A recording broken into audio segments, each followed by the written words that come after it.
മഞ്ചേരിയിൽ mobile phone വാങ്ങിവെച്ചതിന് സഹോദരനോട് വഴക്കുണ്ടാക്കി 15 വയസ്സുകാരി വീട് വിട്ടിറങ്ങി.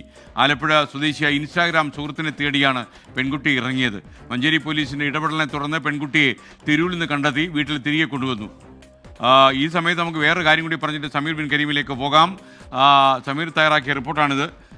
അതായത് ഇൻസ്റ്റാഗ്രാം, വാട്സപ്പ്, ഫേസ്ബുക്ക് ഇങ്ങനെയൊക്കെയുള്ള സ്ഥലത്ത് ജീവിതത്തിൽ ഒരിക്കൽ പോലും നമ്മൾ കണ്ടുമുട്ടിയില്ലാത്ത ആളുകൾ നമ്മുടെ വീട്ടിലുള്ളവരെക്കാളും പ്രിയപ്പെട്ടവരാണ് എന്ന് ഒരിക്കലും നിങ്ങൾ ചിന്തിച്ചു കളയരുത്.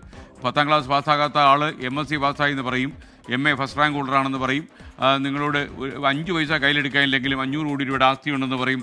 ഇതൊക്കെ പറഞ്ഞ് പറ്റിക്കാൻ നമ്മുടെ നാട്ടിൽ ഇഷ്ടം പോലെ ആൾക്കാരുണ്ട്. അപ്പോൾ ഇതൊക്കെ കേട്ട് വീട് വിട്ട് ഇറങ്ങരുത് കുഞ്ഞുങ്ങളെ. സമീർ ബിൻ കരീം തയ്യാറാക്കിയ റിപ്പോർട്ടിലേക്ക്. മഞ്ചേരി പോലീസ് സ്റ്റേഷൻ പരിധിയിലെ ഒരു വീട്ടിലുള്ള 15 വയസ്സുകാരിയുടെ കയ്യിൽ വീട്ടുകാർ നൽകാത്ത ഒരു മൊബൈൽ ഫോൺ സഹോദരൻ കാണുന്നു. അങ്ങനെ സഹോദരൻ വഴക്ക് പറഞ്ഞ് ആ മൊബൈൽ ഫോൺ വാങ്ങിവെക്കുന്നു. പിന്നാലെ ഈ 15കാരി സഹോദരനെതിരെ പോലീസിൽ പരാതി നൽകുമെന്ന് പറഞ്ഞ് വീട്ടിൽ നിന്നും ഇറങ്ങുന്നു. പക്ഷേ മഞ്ചേരി സ്റ്റേഷനിൽ എത്തിയതുമില്ല. പിന്നാലെ ഈ പെൺകുട്ടി 19 വയസ്സുള്ള ഇൻസ്റ്റഗ്രാമിലൂടെ പരിചയപ്പെട്ട ആൺസുഹൃത്തിൻ്റെ അടുത്തേക്ക് പോവുകയാണെന്നുള്ളതായിരുന്നു പിന്നീട് കണ്ടത്. പക്ഷേ മഞ്ചേരി പോലീസ് സ്റ്റേഷനിലെ സീനിയർ CPO നിഷാദിൻ്റെ അവസരോചിത ഇടപെടൽ മൂലം ആ പെൺകുട്ടി വളരെ വേഗത്തിൽ തന്നെ തിരികെ വീട്ടിലേക്ക് എത്തിയിരിക്കുകയാണ്. ഇപ്പോൾ നിഷാദ് നമ്മോടൊപ്പം ചേരുകയാണ്. എന്താണ് സംഭവിച്ചത്? ഞാൻ ഇവിടെ സ്റ്റേഷനിൽ ഡ്യൂട്ടിയുള്ള ദിവസം ഒരു അച്ഛനും അമ്മയും എൻ്റെ അടുത്ത് വന്നിട്ട് പറഞ്ഞു, ഞങ്ങളുടെ 15 വയസ്സ് പ്രായമുള്ള മകളെ കാണാനില്ല. അപ്പോൾ എന്താ സംഭവം എന്ന് ചോദിച്ചപ്പോൾ പറഞ്ഞു, ഇവൾക്ക് ഒരു ഇൻസ്റ്റഗ്രാമിൽ പരിചയമുള്ള ഒരു ആലപ്പുഴ ഒരു സ്വദേശിയായ ഒരാളായിട്ട് ഒരു സൗഹൃദമുണ്ട്. അപ്പോൾ അയാൾ ഇവൾക്ക് ഒരു മൊബൈൽ ഫോൺ വാങ്ങി കൊടുത്തിട്ടുണ്ടായിരുന്നു പറഞ്ഞു. ആ മൊബൈൽ ഫോൺ വീട്ടിൽ ഇവളെ സഹോദരന് ഇല്ലീഗലായിട്ട് ഉപയോഗിക്കുന്ന അവൾ അച്ഛനമ്മയും വാങ്ങി കൊടുക്കാത്ത കാരണം സഹോദരൻ അത് കണ്ടെത്തി അത് പിടിച്ചു വെച്ചിട്ട് അതിൻ്റെ പേരിൽ ചെറിയൊരു വഴക്കും കാര്യങ്ങളുണ്ടായി. അപ്പോൾ അവൾ സഹോദരനെതിരെ പരാതി പറയാൻ വേണ്ടി മഞ്ചേരി സ്റ്റേഷനിൽ വരുന്നുണ്ട് എന്ന് പറഞ്ഞിട്ടാണ് രാവിലെ ഒരു 11 മണിയുടെ വീട്ടിൽ നിന്ന് പോകുന്നതെന്ന് പറഞ്ഞു. ഏകദേശം ഉച്ചയ്ക്ക് ഒരു 1:30 സമയമായിട്ടും പോലീസിൻ്റെ ഭാഗത്തുനിന്ന് ഇവരെ പേരൻസിനെ വിളിക്കുക, അതല്ല അവരെ പിന്നെ മറ്റു കാര്യങ്ങളൊന്നും അറിയാത്തതിൻ്റെ പേരിൽ സംശയം തോന്നി അവർ സ്റ്റേഷനിൽ വന്നതാണ്. അപ്പോൾ ഞാൻ പറഞ്ഞു, ഇവരെ കുട്ടീൻ്റെ പേരും ഡീറ്റെയിൽസും ധരിച്ചിരുന്ന വസ്ത്രാടയാളങ്ങളൊക്കെ കളക്ട് ചെയ്തു. അവൾക്ക് പരിചയമുള്ള സുഹൃത്തിൻ്റെ ഫോൺ നമ്പർ സംഘടിപ്പിച്ചു. അയാളെ ഫോണിൽ വിളിച്ച സമയത്ത് തന്നെ ട്രെയിനിൻ്റെ ശബ്ദം കേൾക്കുന്നുണ്ട്. അപ്പോൾ അയാൾ പറഞ്ഞു, അവളെ വീട്ടിൽ നിന്ന് പിന്നെ അവരെ പേരൻസ് അവളെ ഉപദ്രവിക്കുന്നുണ്ട്, അവൾക്ക് പിന്നെ എൻ്റെ കൂടെ ജീവിക്കാൻ ആഗ്രഹം, അങ്ങനെ എൻ്റെ അടുത്തേക്ക് അതായത് ആലപ്പുഴയേക്ക് വരുന്നുണ്ടെന്ന് പറഞ്ഞു. അപ്പോൾ ഞാൻ സുഹൃത്തെ നിങ്ങൾക്ക് എത്ര വയസ്സായി? അപ്പോൾ ആൾക്ക് 19 വയസ്സായിട്ടുള്ളൂ. അപ്പോൾ ഞാൻ പറഞ്ഞു, ഇവൾക്ക് പ്രായപൂർത്തിയായിട്ടില്ല. അപ്പോൾ നിയമത്തിൻ്റെ വശത്തിൽ ഇവളുടെ രക്ഷാകർത്തൃ ചുമതല അവരുടെ അച്ഛനും അമ്മക്കാണ്, മറ്റു ആർക്കുമില്ല.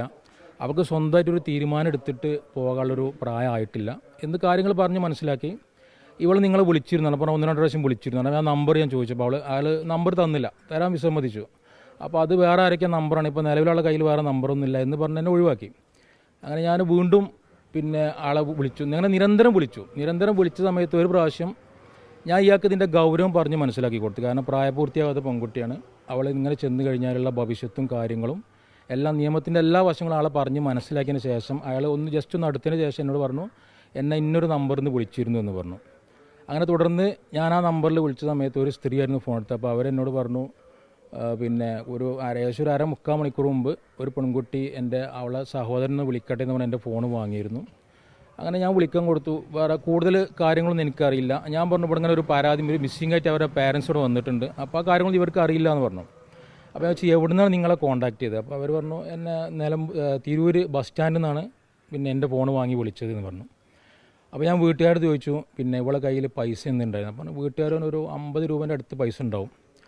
അപ്പോൾ ഇവൾ മഞ്ചേരിയിൽ നിന്ന് തിരൂർക്ക് എത്താനുള്ളൊരു ബസ് ചാർജ് അത് അവളെ കയ്യിലുള്ളൂ എന്ന് പറഞ്ഞു. പിന്നെ ഈ പയ്യനെ വിളിച്ചപ്പോൾ അവനെ ആലപ്പുഴയിൽ നിന്ന് ഇവളെ പിക്ക് ചെയ്യാൻ ട്രെയിനിൽ വരുന്നുണ്ടെന്നുള്ള ഇവർ പറഞ്ഞു. അപ്പോൾ ഒന്നെങ്കിൽ ബസ് സ്റ്റാൻഡ് അല്ലെങ്കിൽ റെയിൽവേ സ്റ്റേഷൻ, ഈ 2 സ്ഥലത്താണ് ഈ പെൺകുട്ടിനെ കാണാൻ സാധ്യതയുള്ള രീതിയിൽ. ഇവിടെ മഞ്ചേരി മുൻപുണ്ടായിരുന്ന SI സുജിത്ത് സാറുണ്ട്. സാറിപ്പോൾ പിന്നെ തിരൂർ SI ആണ്. അപ്പോൾ സുജിത്ത് സാറെ ഞാൻ ഫോണിൽ വിളിച്ചു, സാറേ ഇങ്ങനെ ഒരു സംഭവം ഉണ്ട്, സാറിന് ബുദ്ധിമുട്ടില്ലെങ്കിൽ ഒന്ന് നോക്കണമെന്ന് പറഞ്ഞു. അങ്ങനെ സാർക്ക് ഞാൻ ഈ കുട്ടിയുടെ ഫോട്ടോസും പിന്നെ അവൾ ധരിച്ചിരുന്ന വസ്ത്രത്തിൻ്റെ അടയാളം മറ്റു കാര്യങ്ങളൊക്കെ സാറിന് അയച്ചു കൊടുത്തു. അങ്ങനെ സാറ് അവിടുന്ന് തിരൂർ ബസ് സ്റ്റാൻഡിൽ നിന്ന് പിക്ക് ചെയ്ത് വിവരം അറിയിച്ചു, ഇവിടെ കസ്റ്റഡിയിൽ കിട്ടിയിട്ടുണ്ടെന്ന് പറഞ്ഞു. അവരൊരു വനിതാ പോലീസിൻ്റെ അടുത്ത് സേഫ് ആയിട്ടുണ്ടെന്ന് പറഞ്ഞു. അങ്ങനെ തുടർന്ന് ഈ കുട്ടിയുടെ രക്ഷിതാക്കളെ വിവരം അറിയിച്ച് അവർക്ക് സന്തോഷമായി. എന്നിട്ട് നമ്മൾ ഇവിടുന്ന് ഒരു വനിതാ പോലീസിനെയും കൂട്ടി നേരെ തിരൂർ പോയി ആ കുട്ടിയെ അവിടുന്ന് എടുത്തു.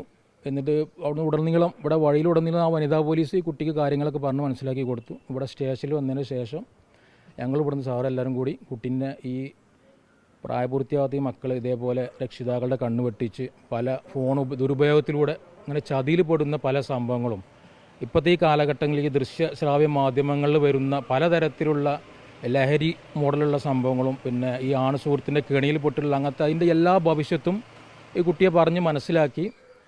പിന്നെ അതിൽ എനിക്ക് ഏറ്റവും വലിയ സന്തോഷം എന്ന് വെച്ചാൽ ഈ കുട്ടി അവൾക്കൊരു പോലീസുകാരിയാണെന്ന് നല്ലൊരു ആഗ്രഹം ഉണ്ടതാണ്. അപ്പം ഞാൻ പറഞ്ഞു നീ പഠിച്ച് നല്ലൊരു മാർക്ക് വാങ്ങി, ഇപ്പം നിലവിൽ 10ാം ക്ലാസ്സിൽ പഠിക്കുകയാണ്, നല്ലൊരു മാർക്ക് വാങ്ങിയിട്ട് പിന്നെ ഒരു ജോലിയിൽ PSCക്കൊക്കെ പഠിച്ചൊരു ജോലി കയറി അച്ഛൻ്റെ അമ്മേൻ്റെ മുമ്പിൽ ഞെളിഞ്ഞു നിന്നിട്ട് ഇതേ സ്റ്റേഷനിൽ ഈ മഞ്ചേരി പോലീസ് സ്റ്റേഷനിൽ ഒരു വനിതാ പോലീസ് ഉദ്യോഗസ്ഥർ ഇവിടെ വരണം എന്ന് അവളെ കൊണ്ട് സത്യം ചെയ്യിച്ചു. കൂടാതെ ഈ വീട്ടുകാർക്ക് ഇനി നിലവിലിപ്പോൾ അവൾ 10ാം ക്ലാസ് പരീക്ഷ ചെയ്തുകൊണ്ടിരിക്കുകയാണ്. അപ്പോൾ പരീക്ഷ കഴിഞ്ഞിട്ട് പിന്നെ കൗൺസിലിങ്ങിന് എന്തെങ്കിലും സംഭവം ആവശ്യമുണ്ടെന്നുണ്ടെങ്കിൽ നമ്മുടെ ഒരു സുഹൃത്തിന് മലപ്പുറത്തുള്ള പോലീസ് സുഹൃത്ത് അൻവർ എന്ന് പറയും. അപ്പോൾ ആളെ നമ്പർ ഡീറ്റെയിൽസ് കൊടുത്തിട്ടുണ്ട്. എന്നിട്ട് എക്സാം കഴിഞ്ഞതിന് ശേഷം അവരെ കൗൺസിലിങ്ങിന് വിധേയമാക്കി കാര്യങ്ങൾ ഒന്നും കൂടി വ്യക്തത വരുത്തുന്നതിന് വേണ്ടിയുള്ള എല്ലാ സഹായം ചെയ്തു കൊടുത്തിട്ടുണ്ട്. ഏതായാലും നിഷാദിൻ്റെ ഇടപെടൽ വളരെ അഭിനന്ദനാർഹമാണ്. അദ്ദേഹം കുട്ടിയെ സുരക്ഷിതമായി വീട്ടിലെത്തിച്ചു എന്ന് മാത്രമല്ല കൃത്യമായ ഉപദേശം നൽകി കൗൺസിലിങ്ങിന് വേണ്ട സംവിധാനവും ചെയ്ത ശേഷമാണ് ഒരു സുരക്ഷിതമായ അന്തരീക്ഷം വീട്ടിൽ ഒരുക്കിയ ശേഷമാണ് ആ കുട്ടിയെ തിരികെ വീട്ടിലേക്ക് അയച്ചിരിക്കുന്നത്. മലപ്പുറത്തു നിന്നും സമീർ ബിൻ കരീം, 24. എന്തായാലും വളരെ നന്നായി ഈ ഉത്തരവാദിത്തത്തോടെ പോലീസ് ഓഫീസർ പെരുമാറിയതുകൊണ്ടാണ് ഈ കുട്ടിയെ സുരക്ഷിതമായി വീട്ടിലെത്തിക്കാൻ കഴിഞ്ഞത്. അതായത് പ്രായപൂർത്തിയാകാത്ത പെൺകുട്ടികളൊന്നും ആലോചിക്കുന്നത് പോക്സോ കേസായി മാറും. ഈ കുട്ടികളെ വീട്ടിൽ നിന്ന് ഇറക്കാൻ ശ്രമിക്കുന്ന പുരുഷന്മാരും ഇത് ശ്രദ്ധിക്കണം. അവസാന കാലം വരെ പുട്ടകത്താകുന്ന പരിപാടിയാണ് ഇങ്ങനെ ആവശ്യപ്പെടുന്നത്. വനജ PR പറയുന്നു, SKN ആ കുട്ടികളുടെ മാതാപിതാക്കളുടെ മാനസികാവസ്ഥ ഒന്ന് ആലോചിച്ച് നോക്കൂ. സ്റ്റേഷനിൽ പോയി മക്കളെ കാണേണ്ടി വരിക, കഷ്ടപ്പെട്ടുന്ന വളർത്തുന്ന മക്കൾ ഇതൊക്കെ ഓർമ്മിക്കുന്നുണ്ടോ എന്തോ. അതുതന്നെയാണ് ഏറ്റവും പ്രധാനപ്പെട്ട കാര്യം. കുട്ടികൾ മാതാപിതാക്കളുടെ വാത്സല്യത്തിൻ്റെ താമര നൂല് അറിയുന്നില്ല. അത് പൊട്ടിച്ചെറിഞ്ഞ് ആരെങ്കിലും എന്തെങ്കിലും പറഞ്ഞെന്ന് കരുതി അവർ വാങ്ങിച്ചു കൊടുക്കുന്ന മൊബൈൽ ഫോണിൻ്റെ പിന്നാമ്പുറത്ത് കയറി അങ്ങ് യാത്ര ചെയ്യുക. ഈ മൊബൈൽ ഫോൺ വാങ്ങിച്ചൊരാൾ തന്നാൽ തന്നെ നിങ്ങൾ വാങ്ങാൻ പാടില്ല കുട്ടികളെ. നിങ്ങളെ അപകടപ്പെടുത്താനുള്ള ആദ്യ ശ്രമമാണിത്.